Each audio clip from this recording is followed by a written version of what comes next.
আসসালামু আলাইকুম ওয়া রাহমাতুল্লাহি ওয়া বারাকাতুহু। আলহামদুলিল্লাহ রাব্বিল আলামিন ওয়াসসালাতু ওয়াসসালামু আলা সাইয়্যিদিল মুরসালিন ওয়া আলা আলিহি ওয়া সাহবিহি আজমাইন। আম্মা বা'দ, ফাকাদ ক্বালা আল্লাহু সুবহানাহু ওয়া তাআলা ফি কালামিহিল মাজিদ ওয়া ফুরকানিল হামিদ। বা'দ আউযু বিল্লাহি মিনাশ শাইতানির রাজিম। বিসমিল্লাহির রহমানির রহিম। ওয়া ইযা সা'আলাকা ইবাদি আন্নী ফাইন্নী করিব উজিবু দাওয়াতাদ দাঈ ইযা দাআন ফালিয়াস্তাজিবু লি ওয়া লিয়ু'মিনু বি লাআল্লাহুম ইয়ারশুদুন। সাদাকাল্লাহুল আযীম।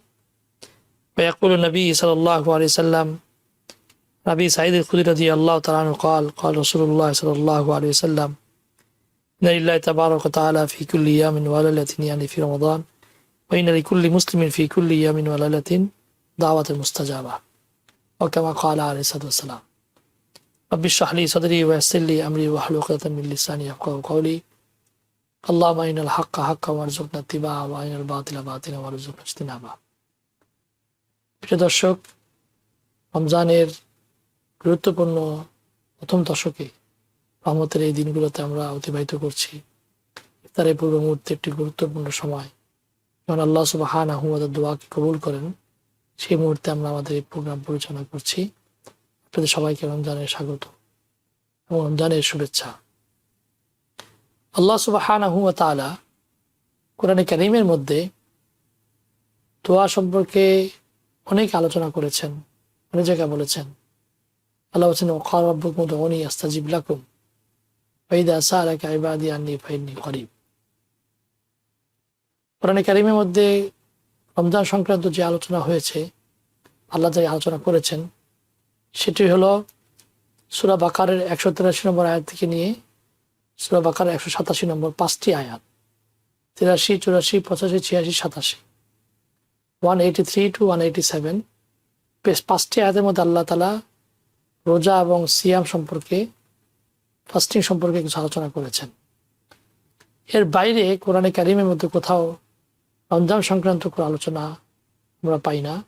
শুধু একমাত্র লাইলাতুল কদর সম্পর্কে সূরা কদর, যেটি 30 নম্বর পারায় 5টি আয়াত বিশিষ্ট, সেই সূরাটি আল্লাহ নাযিল করছেন কদরের ফজিলত বর্ণনা করতে যায়।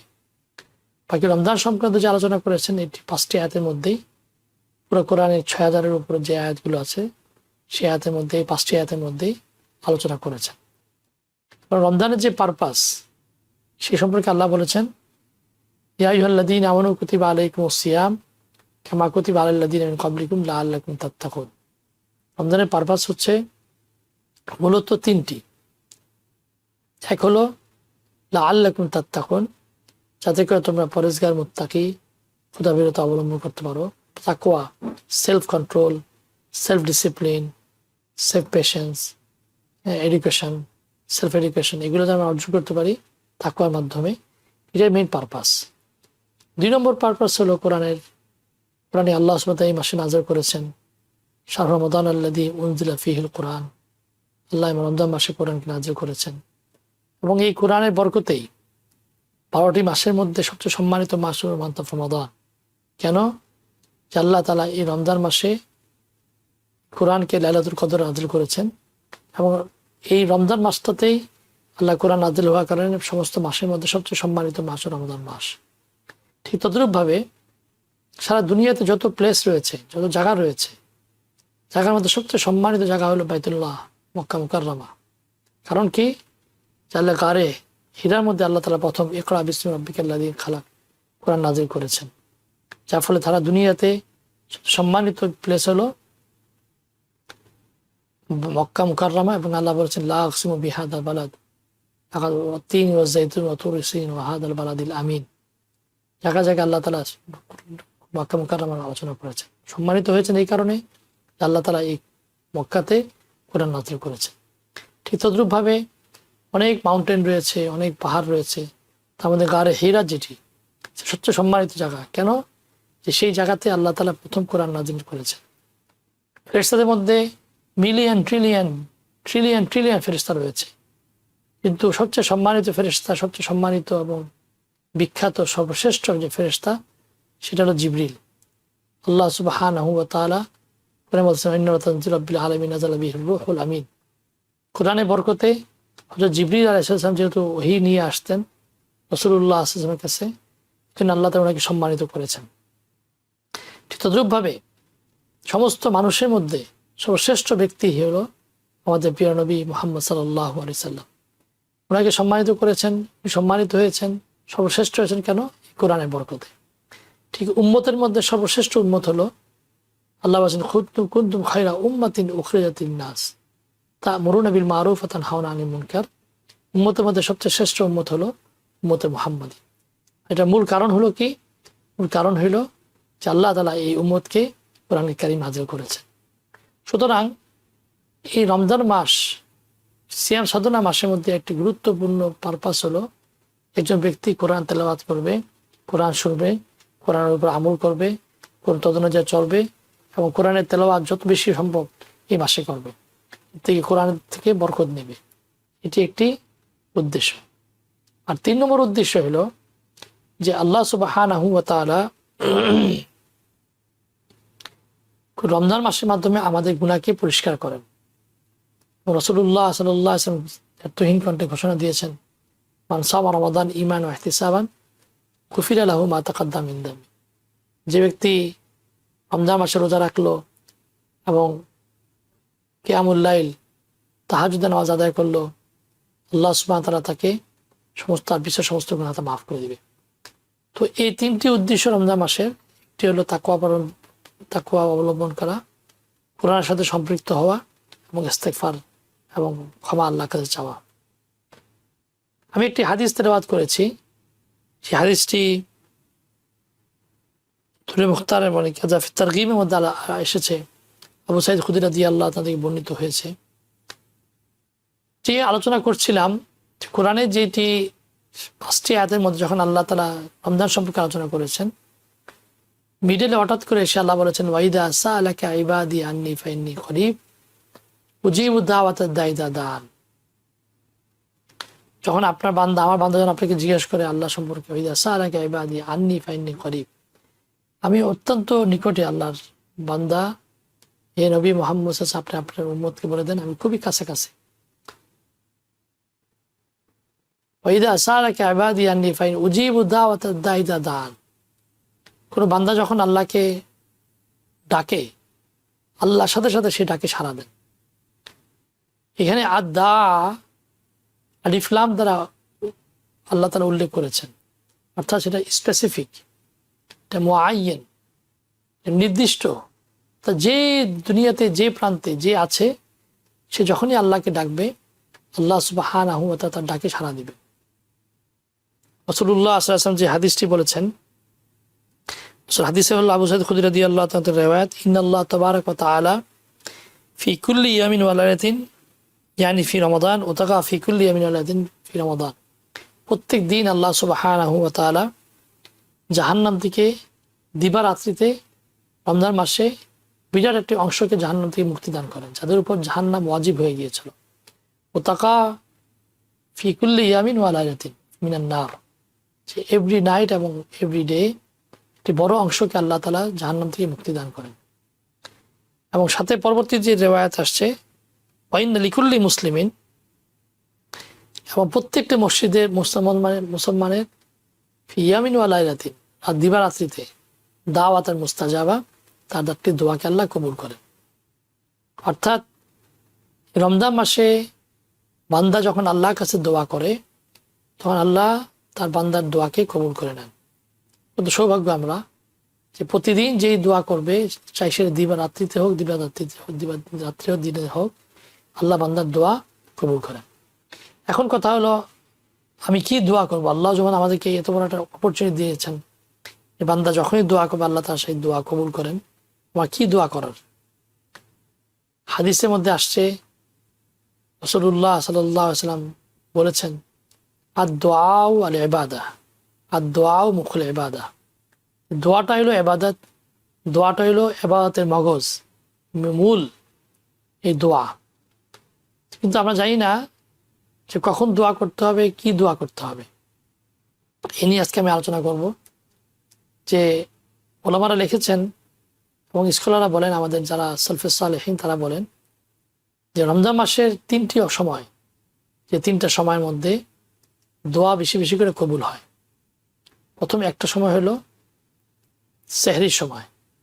আমরা যখন সেহরি খেতে উঠি তখন দোয়া আল্লাহ কবুল করেন। এই জন্য রাসূলুল্লাহ সাল্লাল্লাহু আলাইহি ওয়াসাল্লাম হাদিস আসছে, ইন্নাল্লাহ মালাইকাতাহু ইউসাল্লুনা আলাল মুতাসাহহিরিন। আল্লাহ এবং আল্লাহ ফেরেশতারা যারা নাকি সেহরি খায়, সকালে উঠে সাহরি যারা নাকি গ্রহণ করে সকালে সূর্য থেকে পূর্বে, তাদের প্রতি আল্লাহর খাস রহমত নাজিল হয় এবং ফেরেশতা তাদের জন্য দোয়া করে। ইন্নাল্লাহ ওয়া মালাইকাতাহু ইউসাল্লুনা আলাল মুতাসাহহিরিন। সুতরাং ওই সময়টাই, সেহরির সময়টা, সেহরির পূর্ব মুহূর্তে 2 রাকাত 4 রাকাত তাহাজ্জুদ নামাজ পড়ে আমরা যদি দোয়া করি, আল্লাহ সুবহানাহু আমাদের দোয়াকে ওই সময় কবুল করবেন। রমজান মাসের গুরুত্বপূর্ণ একটি সময় সেহরির পূর্ব মুহূর্তে, যখন তাহাজ্জুদের রক্ত থাকে এবং সেহরি খাওয়া শেষ সময় পর্যন্ত, এই সময়টায় উঠে 2-4 রাকাত নামাজ পড়া, তাহাজ্জুদ নামাজ পড়া, কিয়ামুল লাইল করা এবং মনোবাক্যে আল্লাহর কাছে দোয়া করা। 2 নম্বর সময় উলামা কেরাম বলেছেন সেটা হলো শুরুকের সময়। সাধারণত আমরা এই সময়টা খুব বিজি থাকি, কেউ কাজে যায়, স্কুলে যায়, বাচ্চাদেরকে নিয়ে যায়, অথবা কেউ যদি নাও যায়, ছুটি থাকে, আমরা এই সময় আরামে ঘুমাইতে থাকি। যদি একটু কষ্ট করে যদি আমরা সেই সেহরি থেকে নিয়ে শুরু পর্যন্ত, অর্থাৎ যখন সানরাইজটা হবে, এই সানরাইজের মুহূর্তটা রমজান মাসে অত্যন্ত গুরুত্বপূর্ণ। এই সময় আল্লাহ তাআলা বান্দার দোয়াকে কবুল করেন। আমি যা নামাজে বসে থাকলাম, 2-4 রাকাত ইশরাকের নামাজ পড়লাম, তারপর আমি যে আল্লাহর কাছে দোয়া করি, আল্লাহ আমার দোয়াকে কবুল করবেন। 3 নম্বর বলে ওলামারা বলেছেন, ইসকাররা বলছেন, 3 নম্বর হলো ইফতারের সময়। যেই রাসূল যে বলছেন ফি কুল্লি ইয়ামিন ওয়া লাইলাতিন দাওয়াতুন মুস্তাজাবা, দিবারাত্রিতে আল্লাহ বান্দার দোয়াকে কবুল করেন। এই 3টার মধ্যে এই একটি সময়, সেটা হলো ইফতারের সময়। ইফতারের মুহূর্তে বান্দা যখন ইফতারকে সামনে রেখে দোয়া করে, তখন আল্লাহ সুবহানাহু ওয়া তাআলা আল্লাহর এই রোজাদার বান্দার দোয়াকে আল্লাহ কবুল করেন। এই জন্যে রাসূলের হাদিস হলো এই সময় দোয়া পড়া, ইয়া ওয়াসিয়াল ফাদলি ইগফিরলি আল্লাহুম্মা লাকা সুমতু ওয়া বিকা আমানতু ওয়া আলা রিজকিকা আফতারতু বিরহমাতিকা ইয়া আরহামার রাহিমিন। আল্লাহ লাকা সুমতু, আমি রোজা রেখেছি আপনার জন্য, বিকা আমানতু, এবং আপনার প্রতি আমার সমস্ত বিশ্বাস, ওয়া আলা রিজকিকা আফতারতু, যে রিজিক আপনি, যে প্রভিশন, যা প্রোভাইড করেছেন সে থেকে আমি ইফতার করতেছি, ওয়া আলা রিজকিকা বিরহমাতিকা ইয়া আরহামার রাহিমিন। আল্লাহ আপনি আমার রহমত, আপনার প্রতি রহমত যে আছে সে রহমত আমার প্রতি নাজিল করুন। ইয়া ওয়াসিয়াল ফাদলি ইগফিরলি। এখন এই যে 3টা মুহূর্ত আমি জানতে পারলাম, একটি হলো সেহরির সময়, একটি হলো শুরুকের সময়, আর একটা হলো ইফতারের সময়। ওলামারা বলেন যে এই 3টা মুহূর্ত হলো যখন দোয়া কবুলের সময়। আমি কি দোয়া করব? আমরা সাধারণত দোয়া করি, আল্লাহ আপনি আমার এই ঋণগ্রস্ত থেকে ঋণ মুক্তি দান করেন, সুস্থতা দান করেন, আমার পেরেশানি থেকে মুক্ত করেন, ছেলে মেয়েদেরকে, এই বিভিন্ন দোয়া আমরা করি। সাধারণত আমরা যে দোয়া করে থাকি, এই দোয়ার মধ্যে আমাদের দুনিয়াবি দোয়া মাফ করে দেন। ওলামারা বলেন 3টা দোয়া এই মুহূর্তে, 3টা মুহূর্তে কখনো না ভুলা। 1 নম্বর কি? আল্লাহুম্মা রযুকনি তাওবাতান নাসুহা ক্বাবলাল মাউত। 1 নম্বর দোয়া করতে হবে। ও দোয়াটা আমার যা মন চায় সেই দোয়া করব, যা আমার ইচ্ছা, যা আমার হালাল যত দোয়া আছে সেই দোয়াটা আমি অবশ্যই করব। কিন্তু 3টা দোয়ার মধ্যে একটি দোয়া যেন না, 3টা দোয়ার নাম যেন ভুলি। একটা কি? আল্লাহুম্মা রযুকনি তাওবাতান নাসুহা ক্বাবলাল মাউত। ইয়া আল্লাহ আপনি আমাকে রযুকনি তাওবাতান নাসুহা, আমাকে তাওবা নাসুহা দান করেন মৃত্যুর পূর্বে। মৃত্যুর পূর্বে আমার জন্য সমস্ত গুনাহ মাফ হয়ে যায়। আল্লাহ বলেছেন কোরআনের মধ্যে, সূরা তাহরিমের মধ্যে, ইয়া আইয়ুহাল্লাযীনা আমানু তুবু ইলাল্লাহি তাওবাতান নাসুহা, হে মুমিনগণ তোমরা আল্লাহর কাছে তওবা করো, তওবা নাসুহা। তওবা নাসুহা কেমন তওবা? সিনসিয়ার তওবা, যে তওবার মধ্যে আন্তরিকতা থাকে, সিনসিয়ার থাকে, এবং সেই তওবাকে আল্লাহ কবুল করেন। এটা প্রাসঙ্গিকভাবে আমি বলছি একটি ঘটনা। বনী ইসরাইলের রিওয়ায়াত আসছে, বুখারী মুসলিমের রিওয়ায়াত, মুত্তাফাকুন আলাইহি হাদিস। হযরত মুসা আলাইহিস সালাম একদা সালাতুল ইসতিসকা আদায় করলেন। বৃষ্টির জন্য যে নামাজ পড়া হয় সেই নামাজকে সালাতুল ইসতিসকা বলে। উনি ওনার উম্মতকে নিয়ে, বনী ইসরাইলকে নিয়ে নামাজ আদায় করলেন। খুব আল্লাহর কাছে কান্নাকাটি করলেন বৃষ্টির জন্য। খরা চলছে, তো বৃষ্টি হচ্ছে না।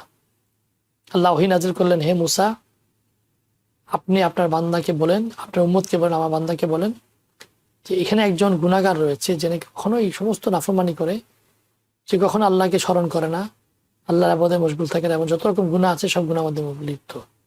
সে যতক্ষণ পর্যন্ত এই মজলিস থেকে না উঠবে ততক্ষণ পর্যন্ত আমি তার এই বৃষ্টি দান করব না। মুসা আলাইহিস সালাম এলান করলেন এবং বললেন যে তোমরা সবাই তোমাদের নিজেদের অবস্থা জানো, এখানে এমন এক ব্যক্তি রয়েছে তোমাদের মধ্যে থেকে যার কোন রকম এমন গুনাহ বাকি নাই যে গুনাহ সে করেনি, কখনো সে আল্লাহর ইবাদতের মধ্যে মশগুল থাকে না, আল্লাহর ফরমাবরদার বান্দা না। সে দয়া করে এখান থেকে উঠে যাও। যদি না উঠো, যে আল্লাহ আমাকে এই ইনফরমেশন দিয়েছেন, একটু পরে এইটাই ইনফরমেশন দিবেন যে ওই ব্যক্তিটা কে। তো যে ব্যক্তি ওখানে বসেছিল সে এইভাবে তওবা করেছে মনে মনে, আল্লাহ আমি তো গুনাহ করে বলছি, এখন তো আমি সবার সামনে প্রকাশ পাওয়া যায়, আমি যদি দাঁড়ায় যাই সবাই আমাকে চিনে ফেলবে এবং আমার কোনো ইজ্জত থাকবে না, সম্মান থাকবে না। আল্লাহ যেভাবে আপনি আমার গুনাহকে হাইড করেছেন আজকে পর্যন্ত মানুষের কাছ থেকে, আজকেও হাইড করেন এবং আপনার কাছে আন্তরিকভাবে তওবা করছি, আল্লাহ আপনি মাফ করে দেন। ঝরঝরে বৃষ্টি শুরু হয়ে গেছে। মুসা আসলাম সেজদা পড়ে গেলেন, ইয়া আল্লাহ এটা কেমন কথা, আপনি আমাকে বললেন যে বান্দা উঠতে, বান্দা ওঠেনি, কেউ যাইও নেই, আবার বৃষ্টি দেওয়া শুরু হয়ে গেল, এটা আমার জন্য একটা বেজ্জতি ব্যাপার। তো আল্লাহ সুবহানাহু ওয়া তাআলা মুসা আসলামকে বলেন, ইয়া মুসা, যেই বান্দার জন্য এতক্ষণ বৃষ্টি দেওয়া হয় নাই সেই বান্দার কারণে আল্লাহ তাআলা বৃষ্টি দান করছে, আমি বৃষ্টি দান করছি। সে এমনভাবে তওবা করেছে যে আল্লাহ সুবহানাহু ওয়া তাআলা, আমি মহান রব্বুল আলামিন তার তওবাকে কবুল করেছি, তার বরকতে, তার এই তওবার উসিলাতে আমি তার এই বৃষ্টি দান করলাম। তো প্রিয় দর্শক, এরকমভাবে তওবা করতে হবে, তওবাতান নাসুহা। এই জন্য এই তিনটা মুহূর্তে প্রতিদিন আমাদের এই দোয়া করতে হবে, আল্লাহুম্মা রযুকনি তওবাতান নাসুহা ক্বাবলাল মাউত। ইয়া আল্লাহ যুকনি, আল্লাহুম্মা রযুকনি, আমাকে রিজিক দান করেন, আমাকে এই সুযোগ দান করেন, তাওবাতান নাসুহা, এমন তওবা যেটা তাওবাতান নাসুহা হয় ক্বাবলাল মাউত, মৃত্যুর পূর্বে। যে আমরা আরবিটা না বলতে পারি, বাংলায় বলবো, আল্লাহ আপনি আমাকে মৃত্যুর পূর্বে অবশ্যই আমার সমস্ত গুনাহ খাতাকে মাফ করে দিবেন। 1 নম্বর দোয়া। 2 নম্বর দোয়া, রাসূল সাল্লাল্লাহু আলাইহি ওয়াসাল্লাম বলেছেন, এটা আমাদের জন্য অত্যন্ত গুরুত্বপূর্ণ দোয়া, যে হোসনে খাতেমা। রাসূল হাদিসে আসছে যে মান ক্বালা লা ইলাহা ইল্লাল্লাহ আখির কালিমা লা ইলাহা ইল্লাল্লাহ দাখালাল জান্নাহ, যার শেষ কালিমা লা ইলাহা ইল্লাল্লাহ হবে সে জান্নাতে ডাইরেক্ট প্রবেশ করবে। অর্থাৎ যে বিশ্বাসের সাথে, ইয়াকিনের সাথে, কালিমা শাহাদার সাথে যার মৃত্যুবরণ হবে, আল্লাহ সুবহানাহু ওয়া তাআলা জান্নাত দান করবেন। তো এটি 2 নম্বর দোয়া, আল্লাহুম্মা ইন্নী আসআলুকা হুসনাল খাতেমা, আল্লাহ আমি আপনাকে চাচ্ছি, হোসনে খাতেমা আপনার কাছে চাচ্ছি। হোসনে খাতেমা মানে আমার মৃত্যুটা এমনভাবে হবে, আমরা সাধারণত অনেক সময় গুনাহের মধ্যে লিপ্ত থাকি, বিভিন্ন অপকর্মের মধ্যে লিপ্ত থাকি, এরকম যদি থাকা অবস্থা মৃত্যু হয়ে যায়। হাদিসে আসছে যে কিয়ামতের দিন আল্লাহ সুবহানাহু ওয়া তাআলা বান্দাকে ওই অবস্থায় দাঁড়া করবে যে অবস্থা তার মৃত্যু হয়েছিল। কুল্লু আবদিন ইয়াবআসু ইয়াওমাল কিয়ামা ফি হালাতিহা কামা ক্বালা আলাইহিস সালাম, যে প্রত্যেকটা বান্দাকে আল্লাহ সুবহানাহু ওয়া তাআলা কিয়ামতের দিন তার যে অবস্থায় সে মৃত্যুবরণ করেছে সে অবস্থাকে উঠানো হবে। তো এই জন্যে যদি আমার এই দোয়া হয়, আল্লাহুম্মা ইন্নী আসআলুকা হুসনাল খাতেমা, হতে পারে এই দোয়া বরকতে আমি যখন কোরআন পড়ছি, যখন সিজদারত অবস্থায় আছি, তোয়াফ করতেছি, সাই করছি, তোমার কোনো ভালো কাজের মধ্যে নামাজরত রয়েছি, কোনো ভালো কাজের মধ্যে রয়েছি, কোরআন শরীফ তেলাওয়াত করতেছি, এমন অবস্থায় যদি আমার মৃত্যু হয়, কালকে আমার মানুষের সামনে, সবার সামনে, আল্লাহর সামনে আমি এইভাবেই দণ্ডমান হব যে অবস্থা আমার মৃত্যুবরণ হয়েছে। তো জন্য এই 2 নম্বরে এই দোয়াটা করা, আল্লাহুম্মা ইন্নী আসআলুকা হুসনাল খাতেমা।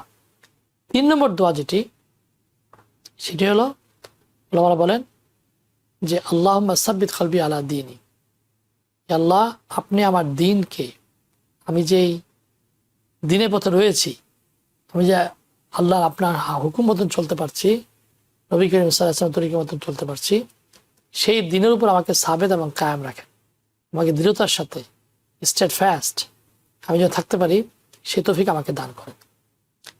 আল্লাহ সুবহানাহু হাবিব সাল্লাল্লাহু আলাইহি ওয়াসাল্লাম দোয়া করতেন, ইয়া মুকাল্লিবাল কুলুব সাব্বিত কুলুবানা আলা দীনিক, আল্লাহুম্মা ইয়া মুসাররিফাল কুলুব সাররিফ কুলুবানা আলা তাআতিক। রাসূল সাল্লাল্লাহু আলাইহি ওয়াসাল্লাম দোয়া করতেন, ইয়া মুকাল্লিবাল কুলুব, যিনি অন্তরকে পরিচালনা করেন, অর্থাৎ আল্লাহ সুবহানাহু ওয়া তাআলা, সাব্বিত কলবি আলা দীনিক, ইয়া আল্লাহ আপনি আমার অন্তরকে, আমার কলবকে, আমার হৃদয়কে আপনি দ্বীনের উপর মজবুত রাখেন। আল্লাহুম্মা ইয়া মুসাররিফাল কুলুব সাররিফ কুলুবানা আলা তাআতিক, আল্লাহ যিনি আমার অন্তরকে পরিচালনা করেন, নিয়ন্ত্রণ করেন, আল্লাহ আপনি আমার এই অন্তরকে দিনের উপর সাথে দিনের মধ্যে ভালো কাজের মধ্যে মজবুত রাখেন। সুতরাং প্রিয় দর্শক, যে আজকে যেই আলোচনা যেটা থেকে আমরা বুঝতে পারলাম সেটা হলো যে 3টি মুহূর্ত রয়েছে, যে 3টা মুহূর্ত আল্লাহ দোয়া কবুল করেন। সেটা হলো সেহরির সময়, ইশরাকের সময় অর্থাৎ যখন সানরাইজ হয়, সূর্য উদিত হয় তখন, আর যখন সানসেট হয়, সূর্য অস্তমিত হয়, সেই 3টা মুহূর্তে আল্লাহ দোয়া কবুল করেন। আমার যত ভালো দোয়া আছে, যত রকম অনেক নেক মাকাসেদ আছে, সেগুলো চাওয়া, কিন্তু এই 3টা দোয়া না ভুলা। সেটা কি? হোসনে খাতেমা, আল্লাহ তাআলা আমাকে মৃত্যুর সময় হোসনে খাতেমা দান করেন। 2 নম্বর হলো তাওবাতান নাসুহা দান করেন। 3 নম্বর হলো আল্লাহুম্মা সাব্বিত কলবি আলা দীনিক, আল্লাহ আপনি আমার অন্তরকে আপনার দিনের উপর মজবুত এবং দায়েম কায়েম রাখেন। আশা করি আমাদের দর্শকরা এই 3টির উপর আমল করবেন। আল্লাহ আমাদের সবাইকে তৌফিক দান করুন। আমাদের কিছু প্রশ্ন রয়েছে। একটা প্রশ্ন করেছেন একজন ভাই যে আমরা যদি রমজান মাসে, আমি অসুস্থ এবং আমি ডায়াবেটিক পেশেন্ট, আমি ইনসুলিন নিয়ে থাকি, অনেক সময় আমার ইনসুলিন নিতে হয়, এতে দ্বারা কি আমার কোনো রোজা ভাঙবে কিনা? দেখুন, আপনি যদি ব্লাড টেস্ট করতে যান, অনেকে ডায়াবেটিক পেশেন্ট যারা, তারা ব্লাড টেস্ট করে অথবা ইনসুলিন নেয়, এর দ্বারা রোজা নষ্ট হবে না। মাসলা হলো গ্লুকোজ অথবা যেটা নাকি নিউট্রিশন, যেই স্যালাইন অথবা যে ইনজেকশন বা যেই জিনিস, যে সমস্ত জিনিস শরীরে ঢুকার দ্বারা আমার স্টোমাকে পৌঁছাবে অথবা আমাকে এনার্জি দিবে, আমার খাদ্যর কাজ করবে, ওগুলো দ্বারা রোজা ভেঙে যাবে। আদারওয়াইজ আপনি ভ্যাকসিন দিলেন, আপনি ইনজেকশন দিলেন, আপনি কোনো রক্ত নিলেন, ব্লাড নিলেন টেস্টের জন্য, অথবা কাউকে রক্ত দিলেন, এগুলো দ্বারা রোজা ভাঙবে না। বাকি রক্ত দেওয়াটা, রমজান মাসে রক্ত দেওয়া এটা মাকরু, মানে ওই রক্ত অনেক কাউকে ডোনেট করা, যেহেতু সে দুর্বল হয়ে যাবে। বাকি এমনি রমজান মাসে আপনি রেগুলার ব্লাড টেস্ট করার জন্য যে ব্লাড নিচ্ছেন, এর দ্বারা রোজা ভাঙবে না। তো অজু ভেঙে যায়, অজু ভেঙে যায়। 2 নম্বর আমাদের আরেক ভাই জিজ্ঞেস করেছেন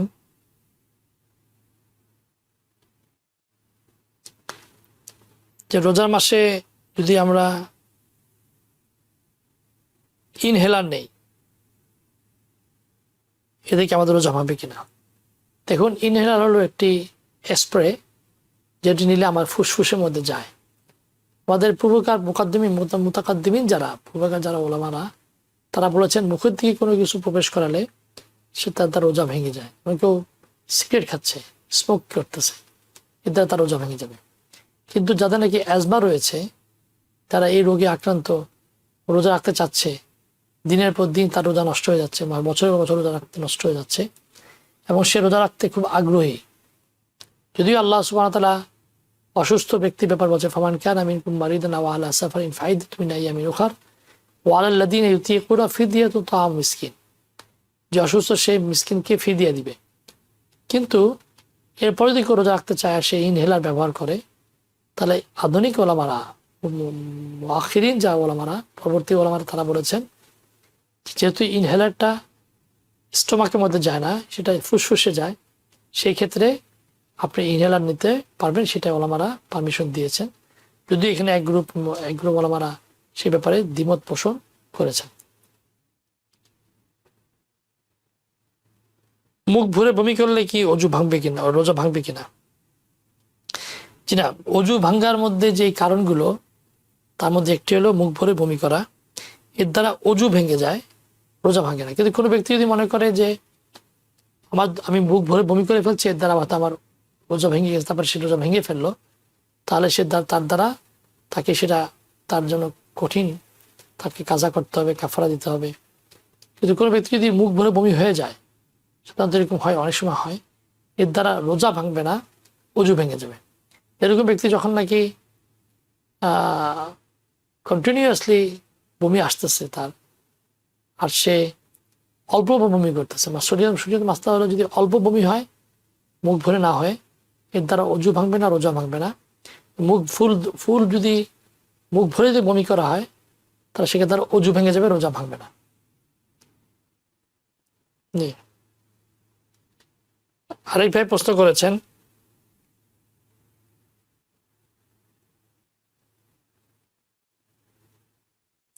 আমাদের আরেক ভাই প্রশ্ন করেছেন, রমজান মাসে আমরা স্যালাইভা, মুখের মধ্যে স্যালাইভা থাকে, থুতু থাকে অনেক সময়, কোনো কারণে আমরা সেটা ফেলতে পারি না, এর দ্বারা কি আমাদের রোজার কোনো ক্ষতি হবে কিনা? দেখুন, স্যালাইভা তো আমার মুখের ভিতরের অংশ, থেকেও গিলে ফেলে, এর দ্বারা রোজার কোনো ক্ষতি নাই। কিন্তু ওলামার হাদিসের মধ্যে ফোকারা লিখছেন, ফিকাবিদ যা তারা লিখেছেন, কোনো ব্যক্তি যদি মুখের মধ্যে স্যাপ অথবা স্যালাইভাকে জমা করে তারপরে পান সেটাকে গিলে ফেলে, এটাকে মকরু বলা হয়েছে, অর্থাৎ ডিসলাইক, এটা অন্যায় হবে, এটা উচিত হবে না। কিন্তু এর দ্বারা রোজার কোনো ক্ষতি হবে না এবং সবের মধ্যে কোনো কমতি আসবে না। জি। আরেক ভাই প্রশ্ন করেছেন,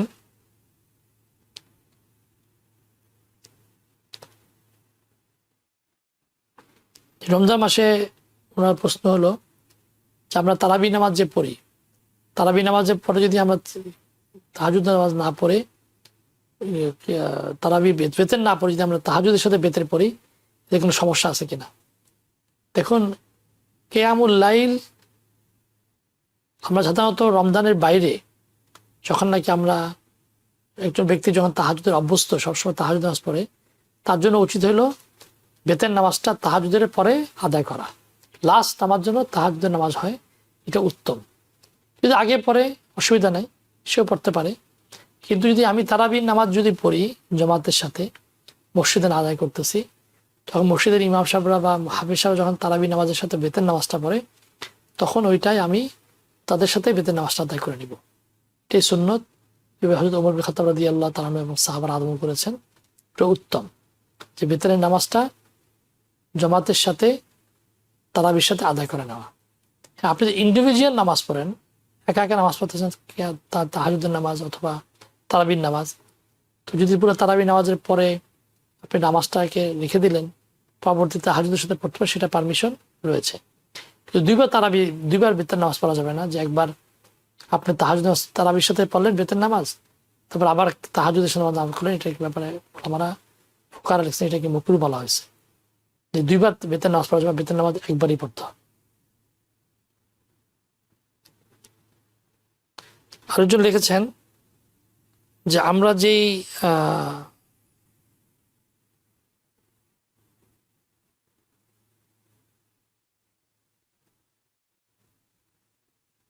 লিখেছেন যে আমরা যেই সদকা ফিতর দেই, সেই সদকা ফিতরটার অ্যামাউন্টটা কত এবং এটা কাকে দিব? দেখুন, হাদিসের মধ্যে রাসূলুল্লাহ সাল্লাল্লাহু আলাইহি ওয়াসাল্লাম বলেছেন, ফরাদ রাসূলুল্লাহ যাকাতুল ফিতরি তুহরাতুল লিস-সাইম মিনাল লাগবি ওয়ার রাফাসি ওয়া তা'মাতুল লিল মাসাকিন।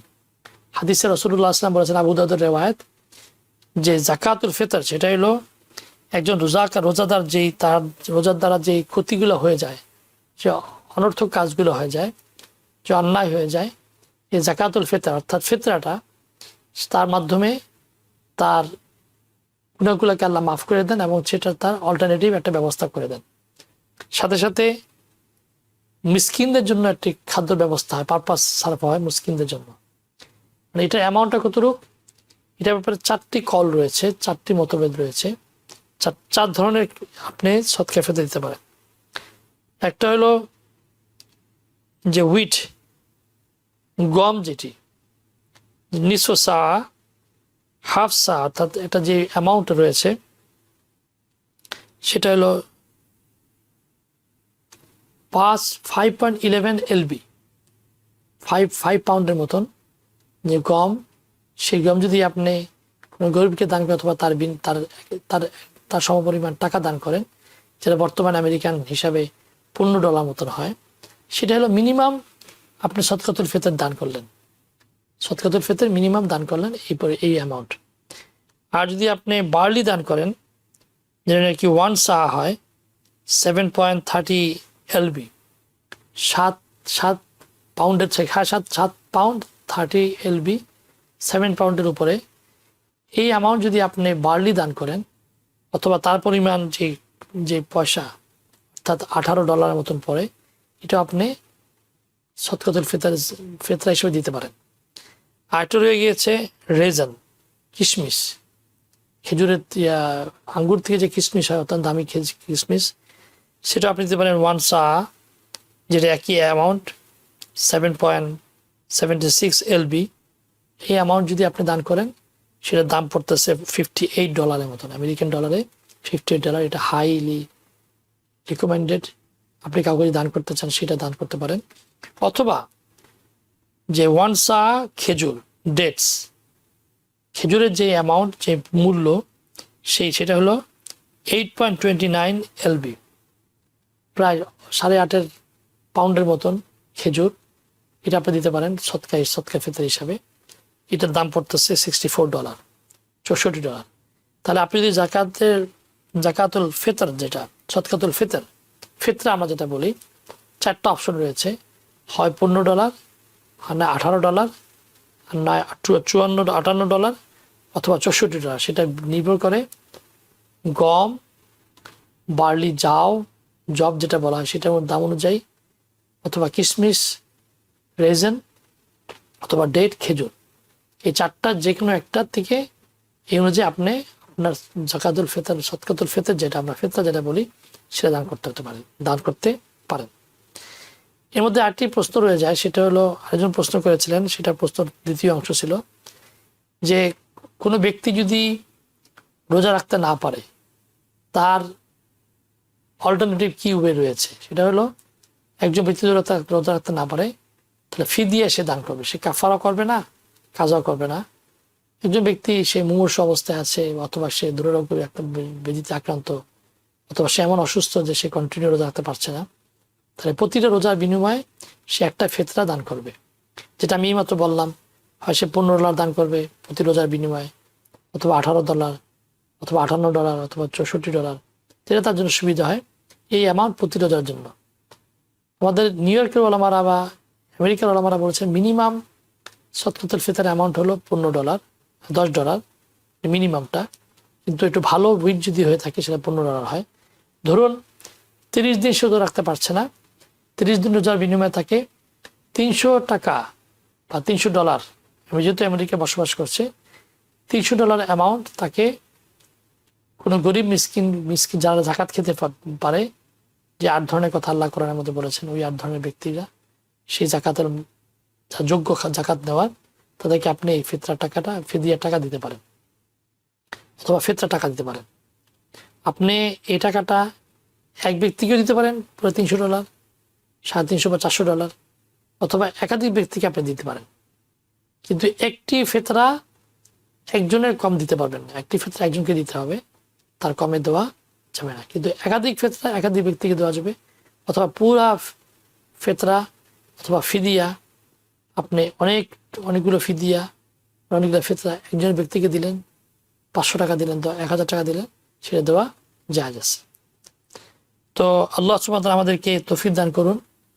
রমজান মাসের অত্যন্ত গুরুত্বপূর্ণ দিনগুলো যাচ্ছে। রাসূলুল্লাহ সাল্লাল্লাহু আলাইহি ওয়াসাল্লাম হুঁশিয়ার করেছেন, রমজান পেল, দেশে তার মাগফিরাত পেতে পারল না, তার উপর আল্লাহ লানত। জিবরিল আলাইহিস সালাম আমিন বলেছেন, মুহাম্মদ রাসূলুল্লাহ সাল্লাল্লাহু আমিন বলেছেন। রাসূলুল্লাহ সাল্লাল্লাহু মেহরাবে উঠছিলেন, মেম্বারে উঠছিলেন খুতবা দেওয়ার জন্য, 3 বার বলেন আমিন আমিন আমিন। সাহাবারা জিজ্ঞেস করেন, ইয়া রাসূলুল্লাহ, আপনি কেন 3 বার আমিন বললেন? রাসূল বললেন, এই মতো জিবরিল আমার কাছে আসলেন এবং বললেন যে নাকি তার বৃদ্ধ পিতা মাতাকে পেল, তাদের দ্বারা মাফ করাতে পেল না তার নিজের জীবনের, তার উপর লানত। যার না সামনে আমার নাম উচ্চারণ করায় সে সাল্লাল্লাহু আলাইহি ওয়াসাল্লাম বলে না, তার উপর লানত। আর যে রমজান মাস পেল, রমজান মাস পেয়ে সে তার গুনাহকে মাফ করাতে পারলো না, তার উপর লানত। প্রিয় দর্শক, এই মাসটি হলো মাগফিরাতের মাস, ক্ষমা পাওয়ার মাস, ক্ষমা চাওয়ার মাস। আল্লাহ আমাদেরকে রমজান মাসের বাকি দিনগুলোতে যেন আমাদের আমলের মাধ্যমে, আমাদের ইবাদতের মাধ্যমে আমরা আল্লাহর ক্ষমা পেতে পারি, ক্ষমা চেতে পারি। এবং সবচেয়ে বড় চাওয়া, সবচেয়ে বড় পাওয়া হলো মাফ চাওয়া এবং মাফ পাওয়া। সে তৌফিক আল্লাহ আমাদের দান করুন। রমজানের বাকি রোজাগুলোকে সুন্দরভাবে আদায় করতে তৌফিক দান করুন। এই কথা রেখে আজকের মতো ইসলাম জীবন শেষ করছি। আসসালামু আলাইকুম ওয়া রাহমাতুল্লাহি ওয়া বারাকাতুহু। টিভিএন 24 টেলিভিশন দেখতে আজই কল করুন 7187776556। লগ ইন করুন www.totalcablebd.com। নিউ ইয়র্ক থেকে সম্প্রচারিত টিভিএন 24 টেলিভিশন বিশ্বজুড়ে বাঙালির কণ্ঠস্বর।